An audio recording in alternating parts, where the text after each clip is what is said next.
जय हिंद दोस्तों, कैसे हो आप सब। आई होप आप सब बहुत अच्छे होंगे। तो आप लोग यार मल्टीपल क्वेश्चंस आते हैं, मल्टीपल आप लोग कन्फ्यूजन अभी बहुत सारा कि सर हम लोग जीएसटी में लीगल नेम और ट्रेड नेम क्या हम सेम रख सकते हैं या हम लोग को अलग रखना ही मैंडेटरी होता है। तो इस टॉपिक के ऊपर आप लोगों के बहुत ज़्यादा क्वेश्चन आ रहे थे कि हम लोगों ने सर रख लिया है हम लोगों ने ऑलरेडी, क्या ये बाद में रिजेक्ट हो जाएगी हमारी एप्लीकेशन, या हम लोग को बिजनेस करने पे हमें कोई इशू आएगा, या फिर हम लोग सेम अभी लीगल नेम ट्रेड नेम रख रहे हैं तो क्या हम इन फ्यूचर जाके मल्टीपल अगर दूसरा कोई ट्रेड नेम लेते हैं तो वो पॉसिबल होता है कि नहीं होता, तो हमारी इन्वॉइसिंग वगैरह में ऐसा कुछ इशू आएगा कि नहीं आएगा।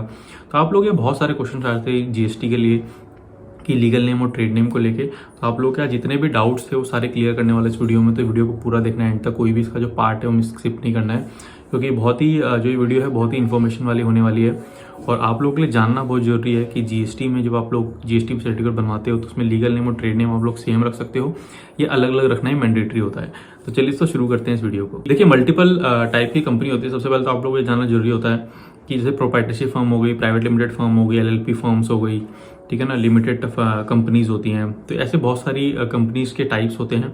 तो वहाँ पे जीएसटी के जो लीगल नेम ट्रेड नेम होता है ये अलग अलग तरीके से काम करता है।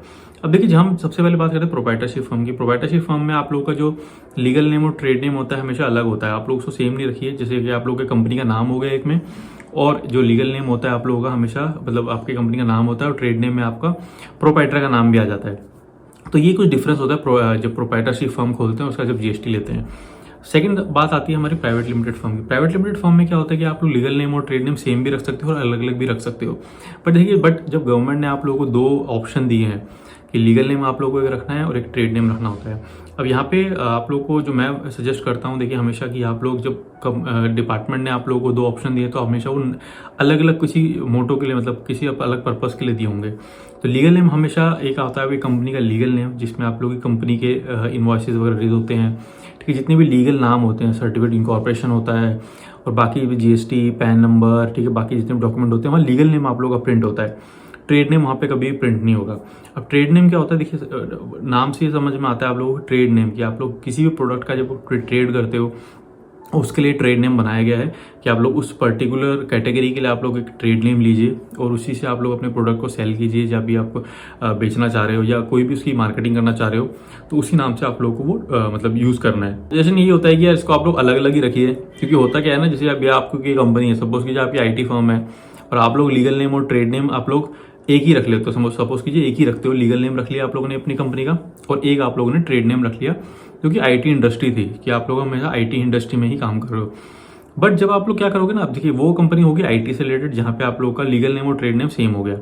बट जब आप लोग एक कोई भी इस कंपनी में आप सपोज कीजिए आप लोग टेक्सटाइल कंपनी खोल लेते हो, बट आप लोग सोचते हो कि यार मैं एक अलग ट्रेड नेम ले लूंगा, मैं इसी में काम करता हूँ, मैं अलग जीएसटी नंबर क्यों लूँ कि उसमें एक अलग जीएसटी नंबर आएगा, फिर एक अलग जीएसटी सर्टिफिकेट आप लोग आ जाएगा। बट जब आप लोग की प्रोडक्ट लाइन अलग हो गई, बट आप लोगों को क्या है कि अभी भी जो ट्रेड नेम है वो आईटी फर्म के नाम से ही है। तो जब आप एक टेक्सटाइल कंपनी को आप लोग एक आईटी नेम के हिसाब से रिप्रेजेंट करोगे तो बहुत अजीब सा लगता है कि यार टेक्सटाइल कंपनी है तो टेक्सटाइल आप लोग के प्रोडक्ट हैं, बट आप लोग के जो कंपनी का नाम है वो आप लोगों ने एक आईटी कंपनी के नाम से ले रखा है, तो वो बहुत अलग लगता है। तो इसलिए ही ट्रेड नेम अलग बनाया जाता है कि जब आपको कोई भी ट्रेड लाइन होती है या आप लोग की प्रोडक्ट लाइन है वहाँ पे आप लोग की जितनी भी प्रोडक्ट आप लोग अलग अलग टाइप से यूज़ करोगे, आप लोग के जब प्रोडक्ट बिल्कुल अलग हो जाते हैं उसके लिए आप लोग ट्रेड नेम अलग ले सकते हैं। अदरवाइज क्या है, जैसे आईटी फर्म है, आईटी फर्म में आप लोग एक साइड कंप्यूटर भी बेच रहे हो, ठीक है, एक साइड प्रिंटर बेच रहे हो या अलग कोई आईटी सर्विस दे रहे हो, ठीक है ना, वो अलग अलग मतलब अलग अलग उसके काम है। बट उसमें आप लोगों को ट्रेड नेम सेम ही रखना है, उसमें आप लोग को ट्रेड नेम अलग रखने की कोई भी जरूरत नहीं है। अब सवाल आता है कि जिन लोगों ने लीगल नेम और ट्रेड नेम सेम रख लिए हैं कि आगे जाके उनको इशू आएगा कि नहीं आएगा।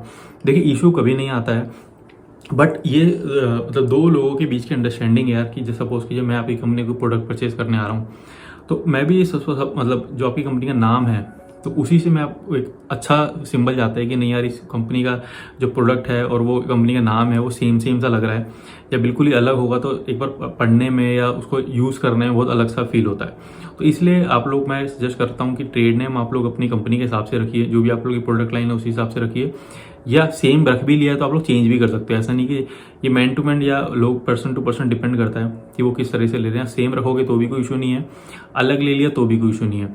अब बात आती है इन्वॉइसिंग की। इन्वॉइसिंग हम लोग के कैसे होगी, लीगल नेम पे होगी, ट्रेड नेम पे होगी, कैसे होती है। देखिए इन्वॉइसिंग जब भी आप करते हैं आप लोग की लीगल नेम पे होती है।